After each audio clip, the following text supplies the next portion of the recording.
Good Monday afternoon to you. Hope you had a great weekend. Thanks for joining us on Sports4CLE. We will be talking plenty about the 3-1 Cleveland Browns. Let that sink in. 3-1 Cleveland Browns. Kevin Arnold from the Voice of the Land podcast will join us later in the show. We'll talk plenty of Browns. But it is a 3-1 football team. It wasn't pretty, but it doesn't matter. 3-1 is 3-1. Kevin Stefanski talked about some of the guys that were banged up, as well as getting a win on the road against a pretty good football team, the Minnesota Vikings. Greg Newsome's progressing with the calf. Jed's, we'll see how he is with this ankle and see how he does throughout the week. Ronnie Harrison was evaluated for a concussion. He does not have a concussion, but protocols, held him out of that game. And then Chris Hubbard with his triceps is getting better and making progress. Talking about the game, like we talked about yesterday, I thought the defense was outstanding. The defensive line consistently pressuring the quarterback, hitting the quarterback, sacking the quarterback. Just they affected the game and really played lights out. And I thought the guys were sticky in coverage, which was a big thing going into that game. Offensively possessed the ball, didn't give them any short fields. I think their average starting field position was the 22. And then special teams was good, Chase making his kicks and doing his job. So plenty to clean up, plenty that we can improve upon. And then we're going to go on the road again and play a really good Chargers team this week. Let's welcome in Scott Petrak, Browns beat reporter for the Elyria Chronicle-Telegram. You can also read him on brownzone.com. So, Scott, again, no style points, doesn't matter. 3-1 is a pretty good place to be for the Browns. Yeah, it really is, right? Tied for the AFC North lead. Probably how a lot of people projected the Browns to be. I think I had them 3-1 when you play that schedule game. And, this starts a tough stretch for them. That Minnesota game did. It's 5 games in a row that I think are difficult games. And it's nice to get one under their belt because, the Chargers are going to be tough. And then you follow that up with Arizona, who's undefeated. So you needed to get one of those wins. It just, every win you get takes more pressure off the next team. Yeah, and a lot has been made of the Browns' defense, and rightly so. They've been great last 2 games. Pass rush was there. But take a look at this tweet, and I kind of knew it, but when you see this in print, it kind of jumps off. Again, it's from Browns PR. So they've allowed just 266 rushing yards on the season, the fewest the team has ever allowed in the first 4 weeks of the season. Now, Scott, when you say ever and the Browns franchise, I mean, keep in mind in the 60s and 50s, there were some really dominating teams. So to do that on the ground shows you how good this defense has been through 4 weeks.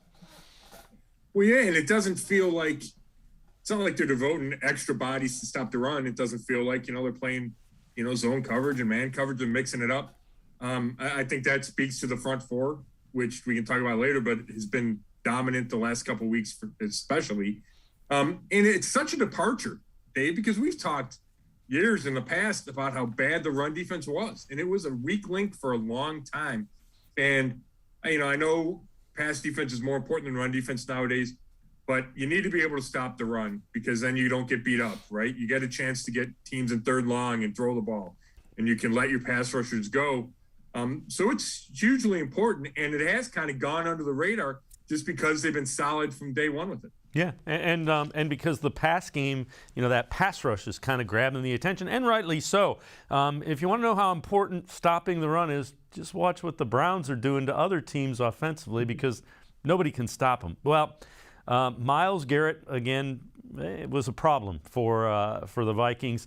He talked yesterday about back-to-back dominant defensive performances from the guys wearing the orange helmets. It just shows that last week wasn't just a one-time thing. We can hold up against just about anybody and everybody. Once we got rolling, we started looking real good and really competitive. That first drive, they hit us the first 15 and things that we weren't used to. But once we got settled, we were attacking and looking dominant. Was this a better defensive performance than the Chicago game? I mean, as far as numbers, I don't think so. Y'all can tell me, but as far as applying pressure on the quarterback, making plays on some great skill players and a great back like that, I think we showed up like we were supposed to. And Scott, when you put it in that context, Adam Thielen, Justin Jefferson, Kirk Cousins, Dalvin Cook, after that first drive, you had to be sitting there going, ooh, this could be a long day. And then it was like they didn't do anything after the first drive. No, and they were really good on third down, the Browns defensively, and that was a problem the first 2 weeks. It was a problem last season for much of the year. And I get what Miles is saying. The 1 yard net passing and the 47 total net yards against the Bears, were franchise records. So it's tough to follow it up. But there were still questions even after that Bears game because it was Justin Fields and it's a rookie quarterback in his first start, and it's a head coach that didn't do his rookie quarterback many favors. And it's a skill position group that's fine but not, outstanding. Well, Minnesota's a different ballgame. Kirk Cousins is playing as well as any quarterback in the league. 8 touchdowns, no picks coming in. Dalvin Cook, like you mentioned, those 2 receivers, and then third receiver Osborne's pretty good. So it was definitely going to be a challenge. And, I went back and watched the previous 2 Vikings games, and I thought they were going to be able to put up points. I really did. So for the Browns to do what they did yesterday, especially after that hot start that the Vikings had, I think it really does legitimize how good they are as a defense. Now, you got to prove it week in and week out, but I think it definitely proved that Chicago game was not a fluke at all. Yeah, and the other thing is as we had said a couple weeks ago, give Joe Woods a little bit of patience, a little bit of time. That defense is starting to show up. All right, so Pro Football Focus, you can say what you want about them. They grade people. They're analytics grades, and they're pretty much independent. They don't lean one way or another. So when you look at how they graded the Browns, 4 of the top 5 grades go to defensive players. Joel Bitonio is grading off the charts by them pretty much all season long. Then you got Garrett, Greedy, Clowney, and Malik Jackson all at 81.1 or better. Again, that defensive unit, especially that line, was outstanding. And Greedy Williams played really well as well. Yeah, and, PFF is, they do a good job. I mean, they track every play for every position, which is something that, obviously I don't do. I watched the game a couple times, but I'm not breaking down Joe Bitonio every snap like they do. But you can take their grades, kind of with a grain of salt. But all those 5 guys on that list showed up Sunday, right? And you watch the game a couple of times, and those guys flashed every time you watch the game. So I think they were right there. And Greedy Williams, just such a good story that he was able to come back from that shoulder injury that kept him out for all of last season, right? And you don't know if you're able to come back from that. It took him months before the shoulder muscles would start firing again. I'm sure there's a ton of doubt. He said there was a ton of doubt and uncertainty. Is he going to be able to play again? So the fact that he is back and he lost that starting job to Greg Newsome, but then when Newsome gets hurt, he steps into the starting lineup and plays well and gets a huge interception. Everybody felt good for him. His teammates felt good for him. His coaches felt good for him. And it proves, again, how important depth is, especially at that position. And for him to be your number 4 corner and play like he did against that set of receivers, I think it speaks really well for Greedy and then really well for this defense. Yeah, I would agree wholeheartedly. And we'll take a look at the numbers. So 6 tackles, 1 pass defended, and that interception is what Greedy Williams put up. As you mentioned, he stepped in for an injured Greg Newsome and was, outstanding. And that's not an easy task. It's either Adam Thielen, it's Justin Jefferson, KJ Osborne, the third guy has been doing well. Kevin Stefanski, rightly so, happy with the way his guy stepped in and played when needed. Really proud of Greedy. I think all of you guys know that it was a hard year with that injury.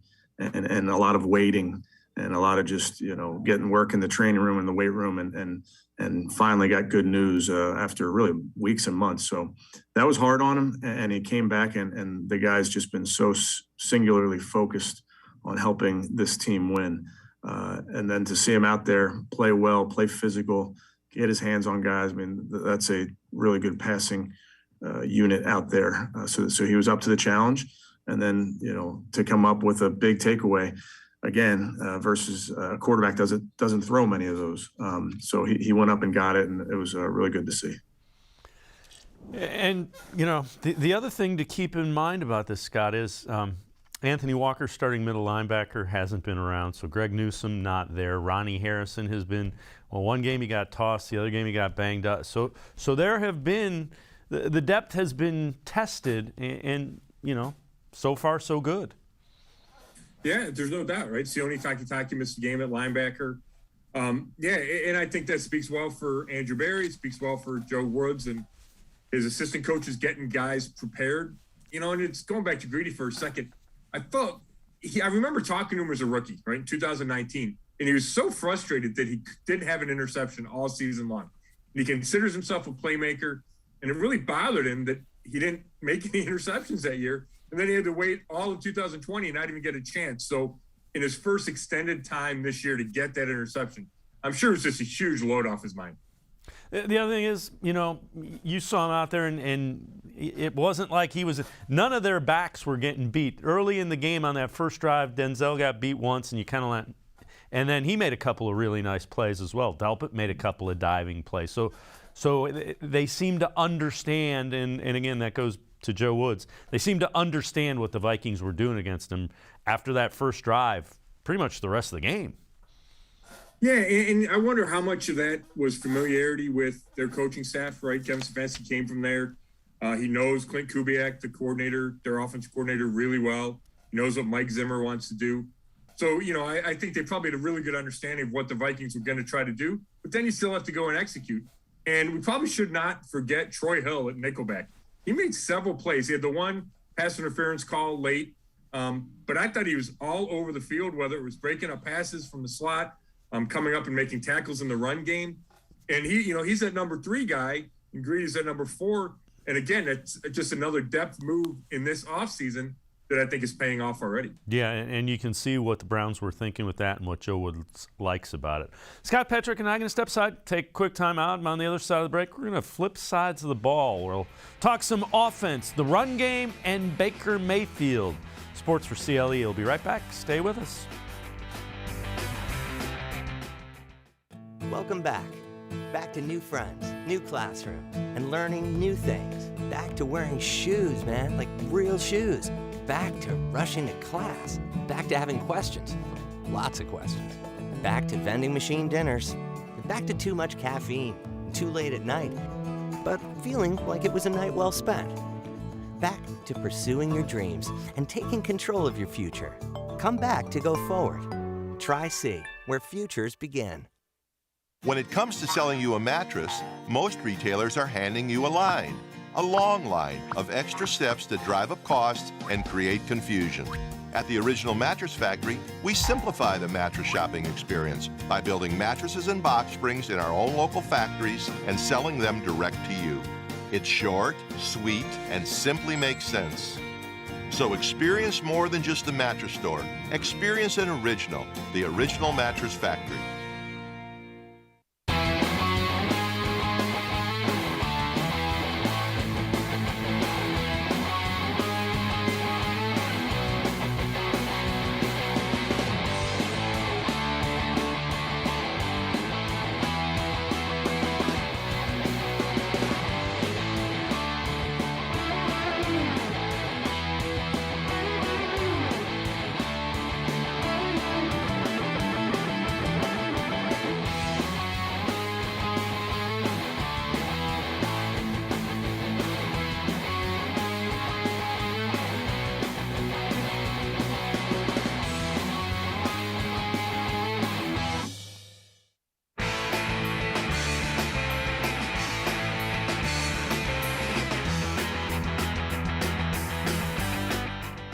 We continue talking Browns football with Scott Petrick from the Elyria Chronicle Telegram and also BrownZone.com. Well, Baker Mayfield, not a great game for him. 15 of 33, 155 yards, no interceptions. The important thing. Baker Mayfield talked about the win yesterday and his performance. A win is a win. Ugly ones count just the same as the pretty ones do. We're a good team. We have to play a complete complete game, and that's, on all three phases. I thought defense played great. Special teams obviously was great. Another big game by Chase in that unit. And so, I just have to pick it up. So we're a good team to where if, a day like today where I'm off, I can lean on those guys and ensure that, I have that accountability for them. So, Scott, how concerned are you about Baker Mayfield? At some point in time, there's going to be a game where he's going to have to throw the ball for a bunch of yards, and he's going to be the guy that pretty much has to orchestrate a win for the Browns. Yeah, I'd agree wholeheartedly with that. I've been wrestling with how concerned to be about Baker for the last, day. And I think it's too quick to overreact. Guys have bad games. Quarterbacks, even the best ones, have bad games. I thought Baker in general has played well up until yesterday. He missed some throws against the Bears, but he also made some plays. He started the season, he was number one in the league in completion percentage after 2 games. So I guess that's what's maybe so troubling about yesterday is that it's such a dramatic drop off from how he started the season, 81% to 45% yesterday. But I think when the season's over and when he kind of finds his level, it's probably a 65% passer, and that's probably good enough to succeed. He's getting a lot of help on offense with the run game, and the defense is helping him out a lot. But he needs to be better. He knows that. I liked how he answered questions after the game. I think it's too early to panic, but he can't keep playing like that. Yeah, I don't think he will. But again, it's enough that you go, huh. The other thing that was a little concerning is, we saw that chemistry with Odell against the Bears, and that was kind of lacking. And those two need to be. He is too big of a weapon not to be on the same page. 2 receptions, 27 yards, 7 targets. And there were some times that he was probably open that didn't hit him. Yeah, I'm not sure. I mean, I know that they've had chemistry issues in the past. I'm not denying that. I think yesterday was more about Baker not throwing it well and less about the two of them having chemistry issues. And there's they tried that triple move along the goal line, and Odell's open, right? And Baker had time, and Odell beats the guy on the kind of in and out and up. Baker throws the ball like 6 yards out of bounds. That's not a chemistry thing. That's a bad throw. There's another one. Odell's running down the right sideline. I think it's in the 4th quarter, and Baker throws it out of bounds. Well, again, that's not chemistry. Odell's looking for the ball there, and it's just a bad throw. So, I get why it's a topic. It was certainly an issue on that last incompletion where Odell kept running and Baker expected him to stop once he'd gotten behind the coverage. And Stefanski said today, it was a little bit of a miscommunication. And if they're on the same page, it's either a touchdown or it's a game-sealing first down. But I thought overall it was more about Baker missing throws than them not being on the same page. Yeah, that's probably fair. The two of them have to, for this offense to be as good as it is and for them to go as far as they want to, they got to be connecting. That's a big part of this offense. All right. One of the things that has been outstanding has been the Browns' run game. 38 attempts, 184 yards, 4.8 yards per carry against a Vikings team that was pretty good. Is this type of running game sustainable? I mean, can they just keep churning through and averaging better than 4 yards a carry?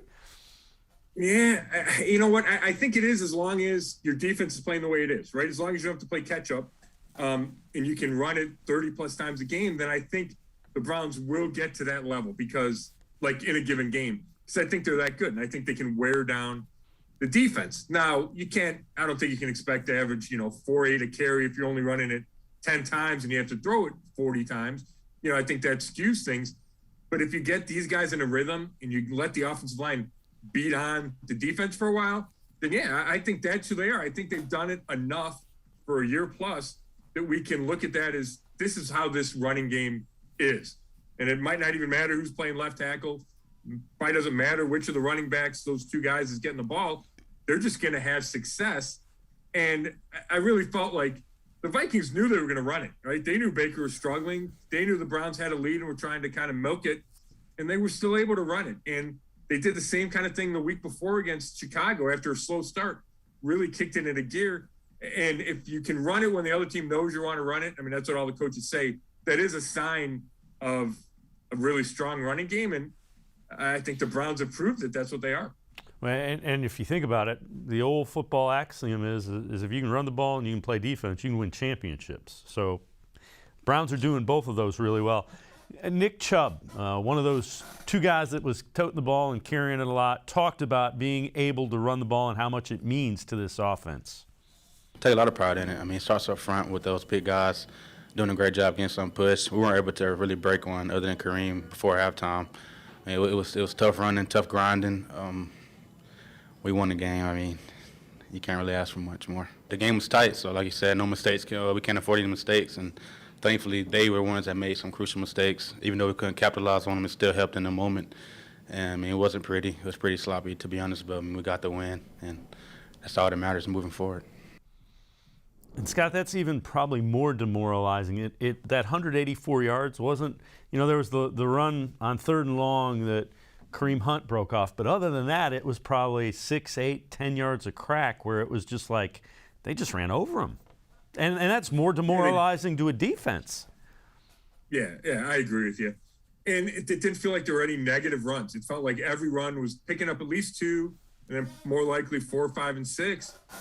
And yeah, so you're always in a good spot. You can always the play caller can run or throw, right? If it's 2nd and 4 or 5, everything's on the table. Even 3rd and 3, they're not afraid to run it. So yeah, it's just, going into the season, I was wondering if the identity of the offense would change, right? You have Odell coming back. You have a more confident Baker.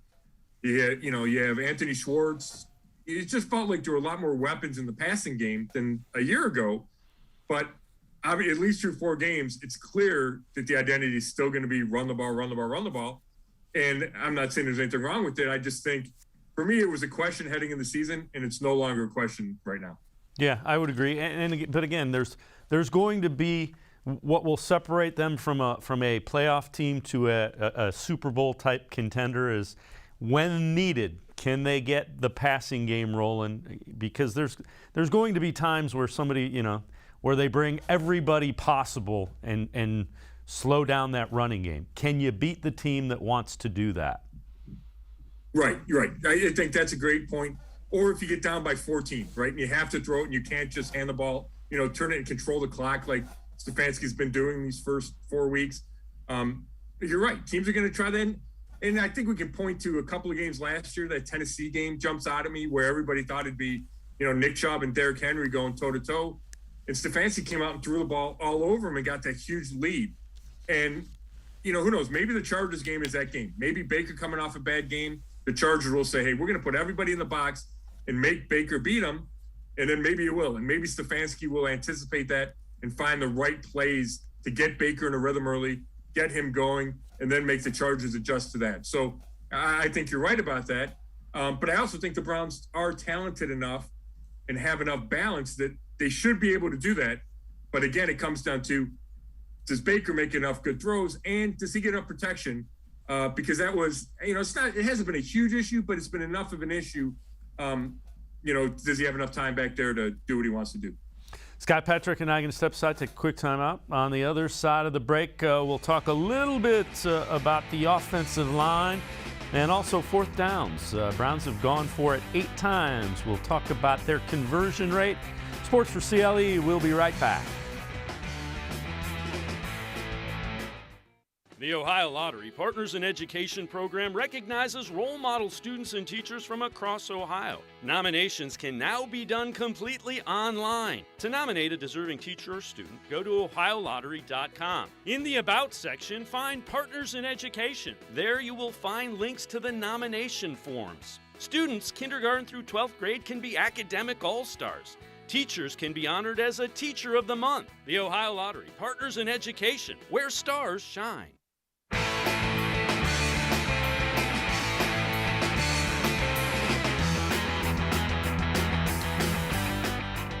We continue talking Browns with Browns beat reporter Scott Petrak. You can read him in the pages of the Elyria Chronicle Telegram, also on brownzone.com on the internet. All right, Kevin Stefanski talked about the possibility of sitting Jedrick Wills. Wills has had to leave each of the last two games. Yesterday looked a little bit more serious as he went off on the cart. Here is Kevin Stefanski talking about maybe having to sit Jedrick Wills this week. I think everything's, we do it really weekly. We make these decisions daily. We make these decisions with the information available to us. So, it was unfortunate that he got his ankle caught there, but everything's on the table there, Tom. And Scott, when you look at it, what do you think? You hate seeing Jedrick come off. The last couple games hadn't been able to finish. Is it time to sit him for a week or so, or how do you go through that decision? Yeah, it's interesting. I think when Kevin says everything's on the table, I think he means even IR, right? Do you sit him for 3 weeks and then hope that time off is what gets him back to as close to 100% as possible? And if that happens, it's a departure because the coaching staff or the organization did not want to do that before this game, right? They wanted him to tough it out. They appreciated that he had shown the ability to kind of gut it out and grind it out those couple of weeks. But I think that it happened a third straight game that he wasn't able to play every snap is, I don't know if alarming is too strong, but it might be getting to the point where, hey, let's do something. And it's also been a little bit fluky. Like the original injury happened against the Chiefs.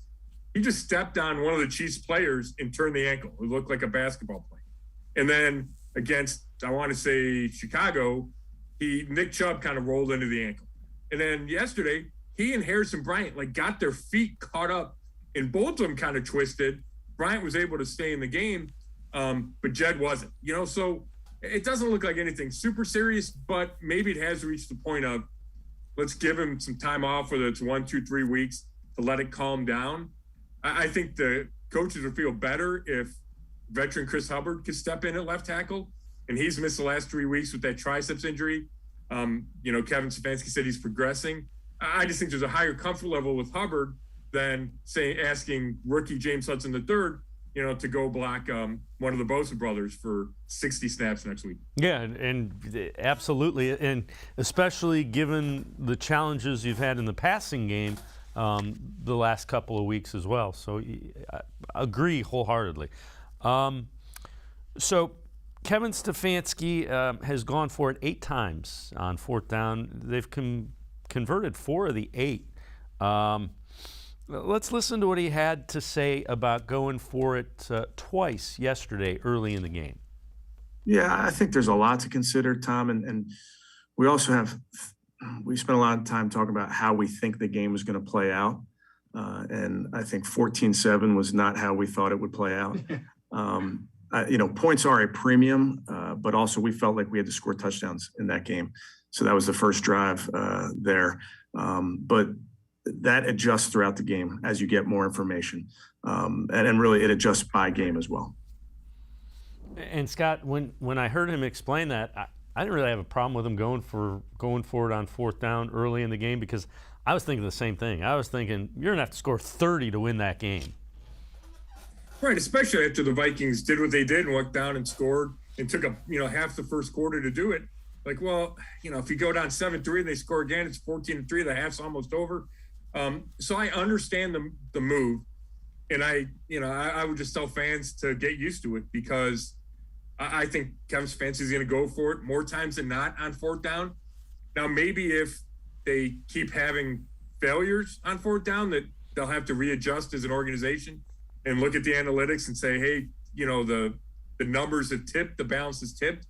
But they also look at it league-wide, and they say, it's strict numbers. And that's what they look at all the data for, to say the percent, your win percentage chances. What are they going for? A touchdown versus kicking a field goal versus punting, all those things.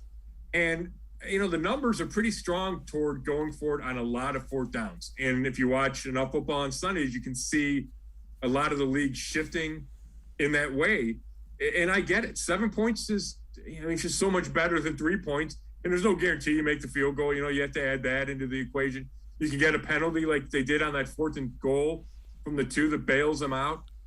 So, and, then you can, you're also pinning the other team deep if you miss. There's a lot of factors that go into it.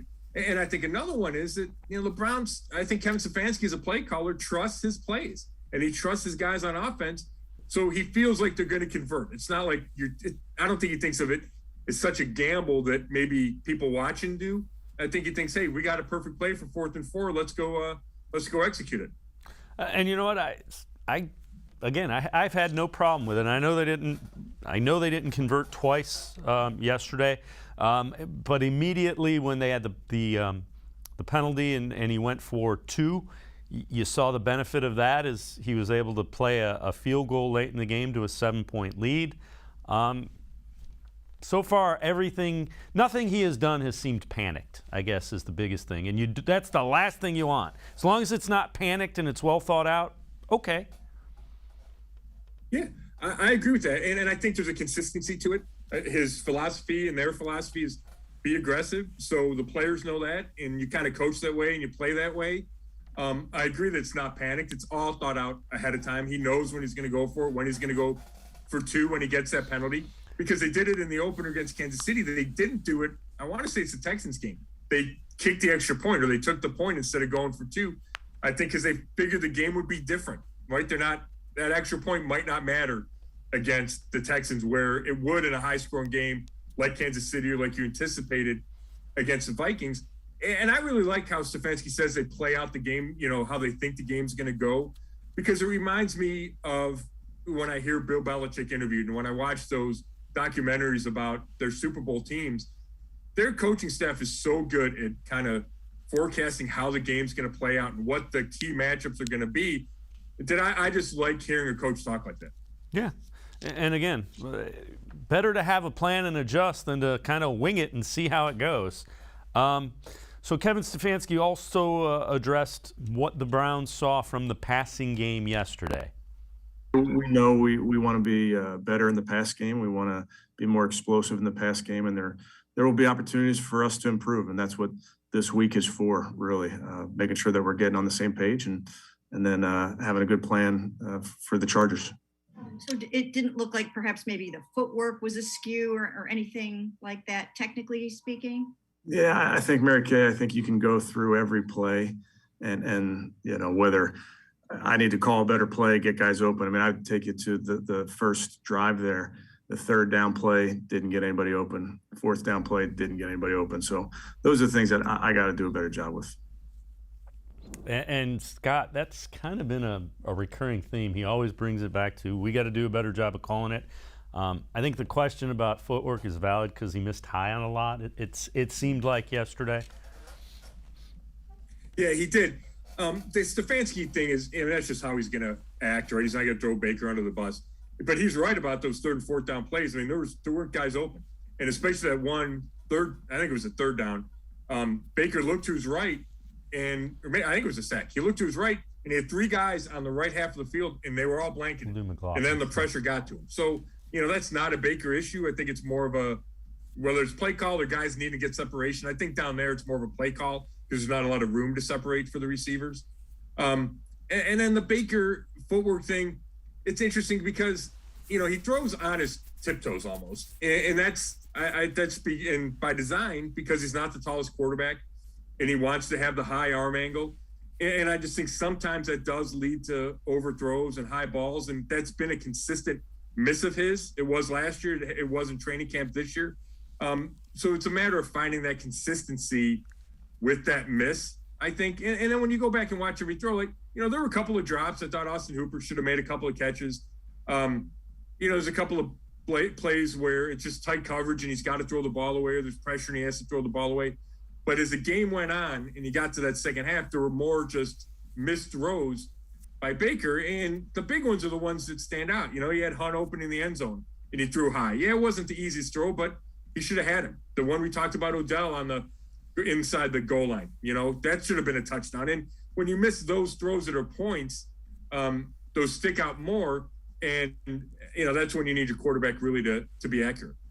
Scott Petrak from the Elyria Chronicle Telegram and I are going to step aside, take a quick time out. On the other side of the break, we'll talk some defense and special teams. Sports4CLE will be right back. Stay with us. When it comes to selling you a mattress, most retailers are handing you a line. A long line of extra steps that drive up costs and create confusion.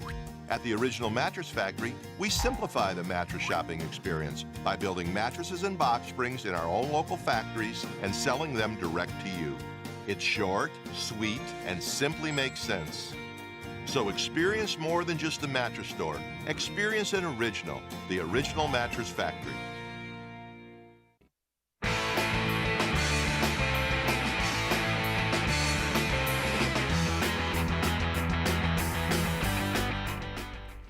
Talking Browns football with Scott Petrak, Browns beat reporter from the Elyria Chronicle-Telegram. So, Scott, Chase McLaughlin, I was a little concerned. So far, 7 of 7, 3 of them from 50 or better.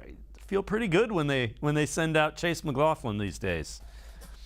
Yeah, I think he's 9 for 9 on extra points, so he hasn't missed all year. Yeah, I mean, that's huge, right? It was a concern heading into the year, and I'm with you. I feel much better about it now when he goes out there. All right, so let's talk about that defense. Browns defense has been outstanding. John Johnson talked about how he doesn't think this defense is playing as good as it is going to be just yet.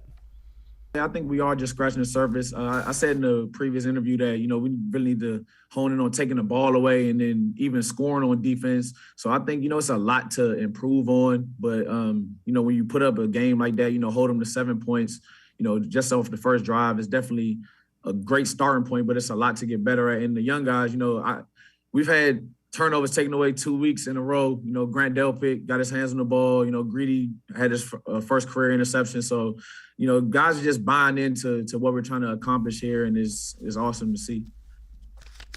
And, Scott, one of the things that John Johnson made a point of, he's playing kind of a different role than he did for the Rams. So he's getting used to doing some different things. Yeah, I guess it surprised me a little bit because I noticed that he was playing deep center field all the time.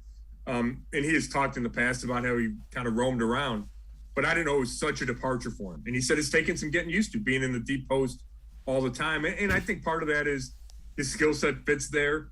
And the Browns like Ronnie Harrison close to the line of scrimmage. I think they like Grant Delpit close to the line of scrimmage. So, I think he's going to get more comfortable.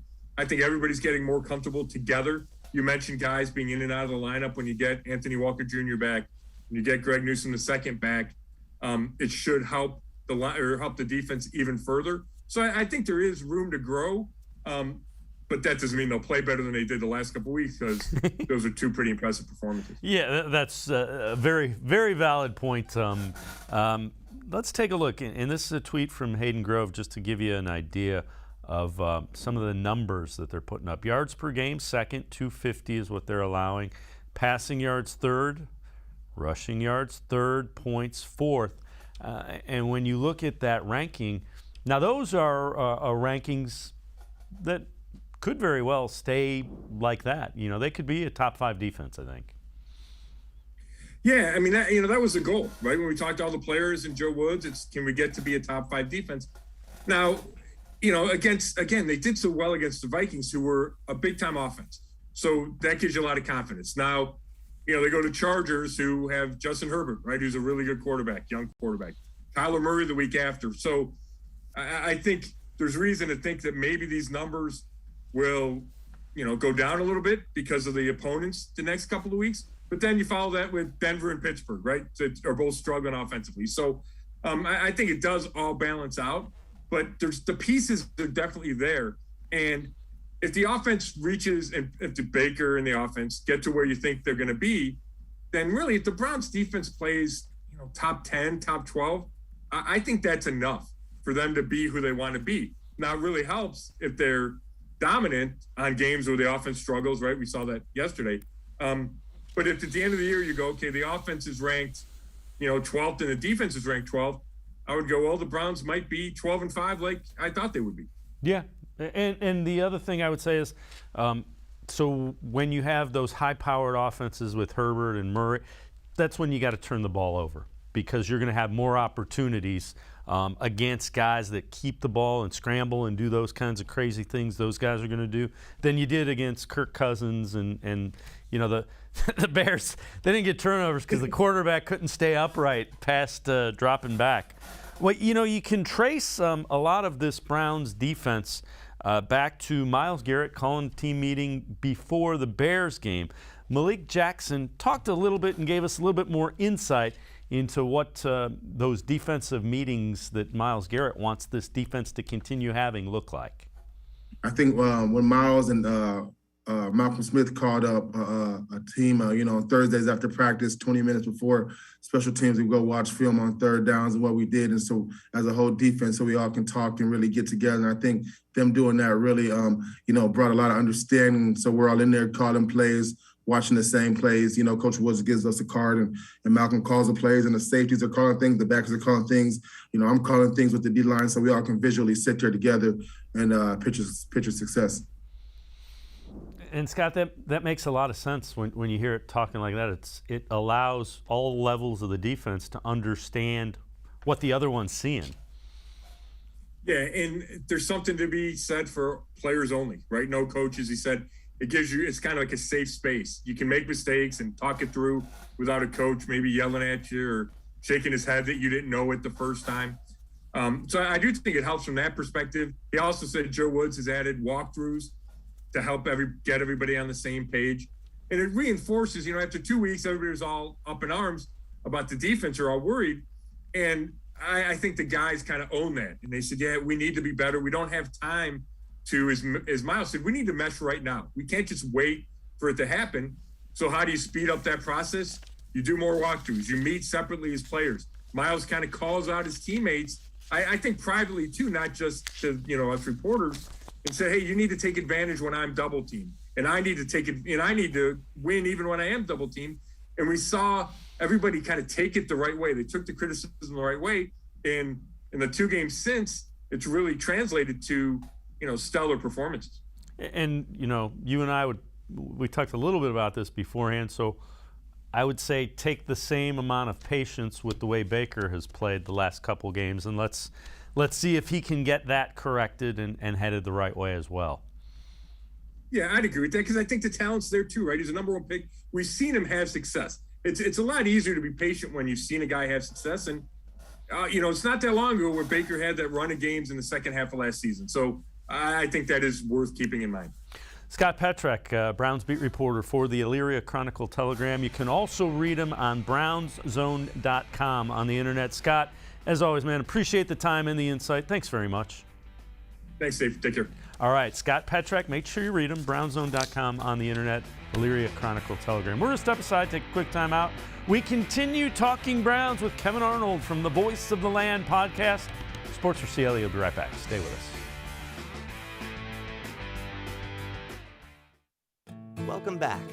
Back to new friends, new classroom, and learning new things. Back to wearing shoes, man, like real shoes.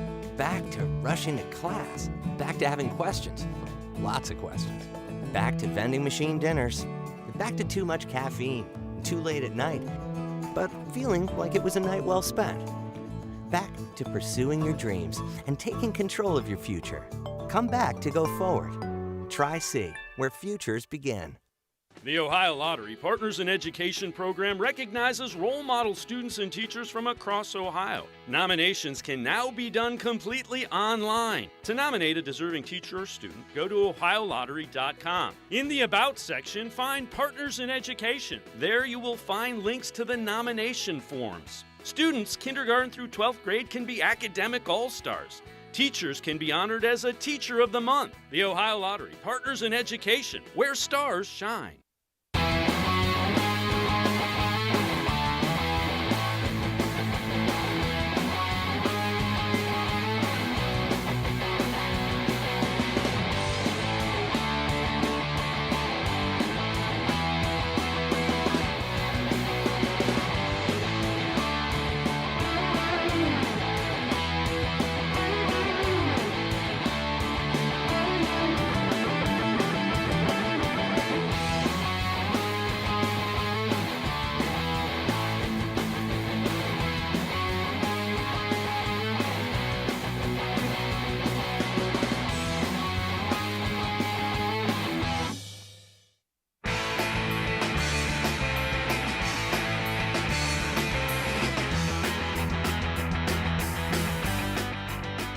We continue talking Browns football as they defeated the Vikings 14-7. Well, John Johnson, one of the safeties on the Browns, talked about that back half working together with the front half and how it added up to a whole lot of trouble for the Vikings defense or offense. Oh, it's huge. Once, with a quarterback like that, I said it earlier in the week, when you take his first read away, it takes that rush was going to get home. And they rushed their tails off all game. So, once we stayed on our man, trusted what we saw, and took that first read away, we knew that rush was going to get there. And it definitely made our job a lot easier, not having to worry about a quarterback extending plays, scrambling around. So it was just awesome to see. Hopefully we can carry it on. Let's welcome in Kevin Arnold from the Voice of the Land podcast. And Kevin, after that first drive, you could tell, Kirk Cousins was having all kinds of problems finding that the guy he was looking for.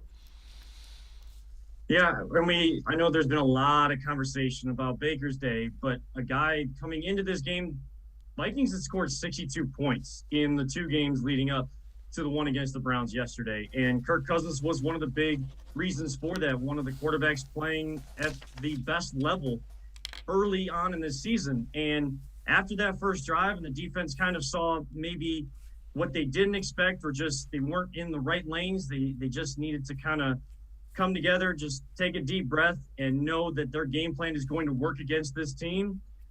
They shut them down the rest of the way. They scored 7 points on their first drive and then nothing the rest of the way. And I believe Kirk Cousins was 14 of 32 the rest of the way after going 6 of 6 on that opening drive as well. So inaccurate with a lot of weapons on the outside. You got Dalvin Cook in the backfield. I know he was dealing with an ankle injury and kind of in and out of the lineup yesterday, but you also have Justin Jefferson, who is coming into his own as a young wide receiver in this league. Adam Thielen, Mr. Reliable for the Vikings at all times. It just seems like when they need that play, he is there. And the Browns were all over the Vikings, and they just weren't able to have that same success they had early in the season. That's a 1-3 football team that could easily be 4-0 or 3-1. It is a very good football team that just has not found a way to finish, and the Browns made sure they didn't find that yesterday against Cleveland. Well, and the other thing is a lot of people, myself included, thought it would be a much higher scoring game. So Kevin Stefanski was asked today, was it the fact that the Vikings were familiar with the Browns familiar with the Vikings, that led to that low score? Yeah, I don't know. It might have. They did a great job. Their defense did a very, very nice job versus us. I mentioned the red zone there where we didn't do a good enough job getting our guys open. So it was a hard-fought game, and I think it's a good win on the road against a really good opponent. And again, keep coming back to that. No style points for wins. It says 3-1 for the Browns, and that's pretty good. It is good. It is a great start, and you're tied for the top of the division right now, a spot that we know, you and I, Dave, talked about in the offseason. One of the goals for this team and what they look like they could be on paper, an AFC North champion. And they are, for Cincinnati, off to maybe a little bit more of a surprising start, seeing Joe Burrow kind of pick up where he left off last year, even after the injury, which is good to see for an Ohio kid. But Cincinnati off to maybe a better start than people anticipated. Ravens are doing what they usually do, and the Browns are keeping pace right now. And they haven't really played their best football. They haven't put all three phases together. It seemed like the offense started clicking. It looked like the year two in this offense was really everything we talked about was going to come to fruition. And now with Baker struggling and being inaccurate and trying to find that rhythm again, defense has now picked it up in the last couple of games. So when this team gets all three phases back in order and they're all clicking on all cylinders, it is going to make this team much more dangerous to defend and to beat for all their opponents. So as long as they can get through the early part of the season before they figure out who they are and they can keep pace in the division, they are putting themselves in a great spot early on, only 4 games into a 17-game season now. So Baker Mayfield post-game yesterday talked just about that last play with Odell and his play against the Vikings. Obviously, and I told Odell this, that the shot play late on the third down didn't communicate it well enough about the type of ball that I'm trying to throw to him. He did a great job winning, and so he's digging for speed, and that's on me for not communicating it. And so, like I said, that's one of those things where if I had communicated it, and we said early on in the year that things are better left said than not being said. And so you saw that right there, because that's the type of dagger that you need to have on offense to put it away. Kind of like last week with Harrison Bryant's far cross, it sailed over him. So those are things that I'm not real happy with myself about, but our defense is playing well enough right now to save me from that. So I got to be better. It's just flat out simple. There's not much else I can say. And again, holding himself to the type of accountability he wants the rest of the team to as well. So points to that for Baker Mayfield.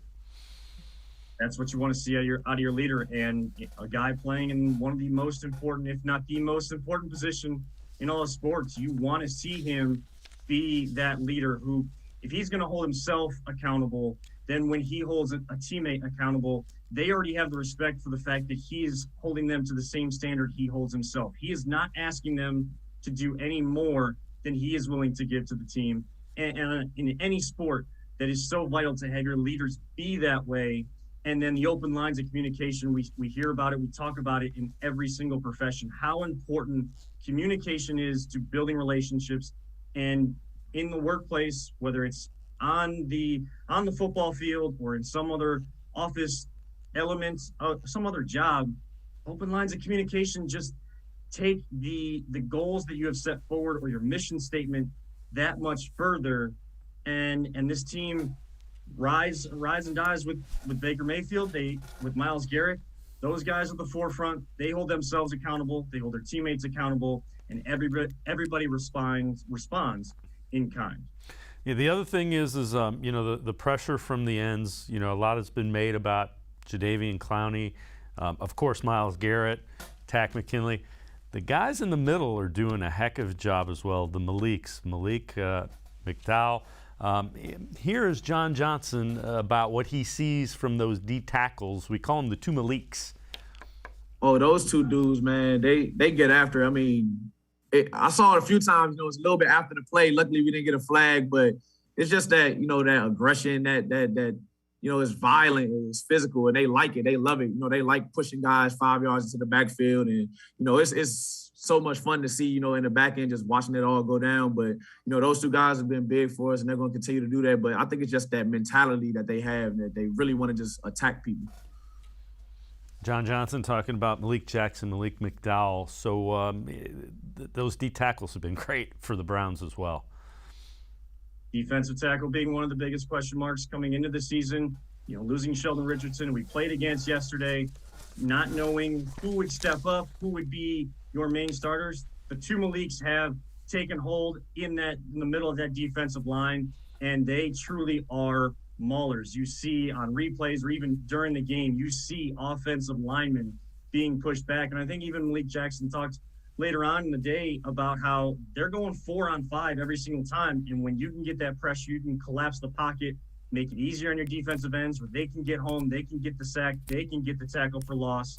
Now, the offensive line is on their heels all day long. They have no idea where the pressure is coming from and how to adjust, because the physicality has just worn them down so much as the game goes on. And when it starts early, it just happens often for this Browns defense. Kevin Arnold from the Voice of the Land podcast. Now I'm going to step aside, take a quick time out. On the other side of the break, we'll talk about the back-to-back dominant defensive performances and some areas of concern moving forward. Sports4CLE will be right back. Stay with us. Welcome back. Back to new friends, new classroom, and learning new things. Back to wearing shoes, man, like real shoes. Back to rushing to class. Back to having questions. Lots of questions. Back to vending machine dinners. Back to too much caffeine, too late at night, but feeling like it was a night well spent. Back to pursuing your dreams and taking control of your future. Come back to go forward. Try C, where futures begin.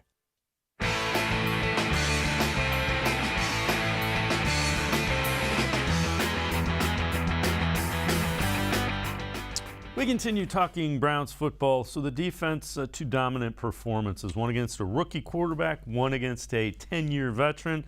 John Johnson talked about those back-to-back dominant defensive performances.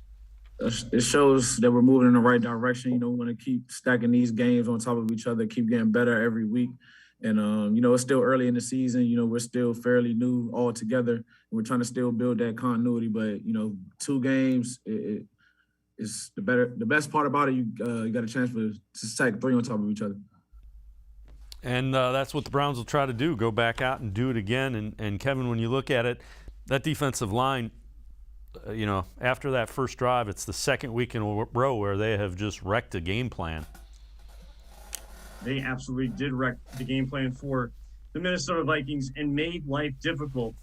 It's one thing to do it against a rookie quarterback, his first start, and some question marks for Justin Fields on what kind of game plan they put together for him. Was he ready? Did Matt Nagy do enough to have him ready to step in when the moment called for it? And the Browns taking advantage of that to kind of get their defense going. And if that's the type of game that really helped them see what they could be, they showed even more against a quality offense yesterday. Why Andrew Berry and this front office went out and spent so much money, put so much emphasis on the defensive side of the ball, why they focused on it so much, and why people were so excited about the Cleveland Browns, knowing that the defense could have games like this where they hold teams to 6 and 7 points and be ranked highly in a lot of the defensive categories early on in the season.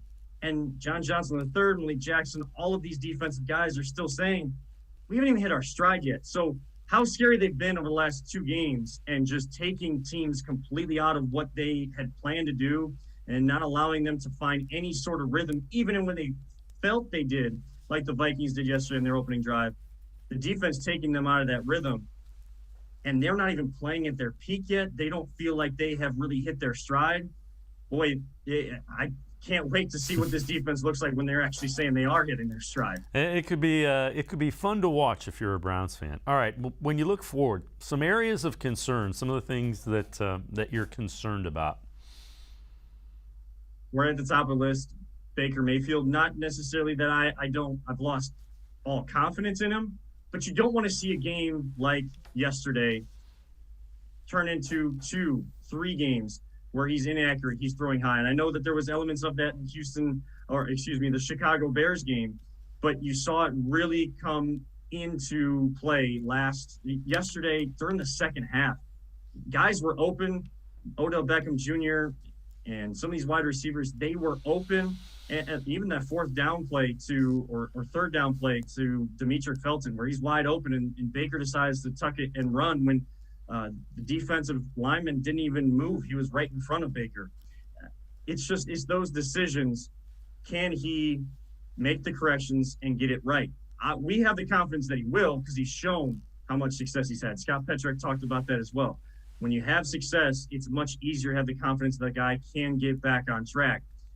It's just like we were talking about with the defense a couple weeks ago. You don't want to see that become bad habits that now are much more difficult to get out of because it happens game after game. The other element would be just, guys being able to get open, and Kevin Stefanski kind of still talking about, can I get guys open in the red zone?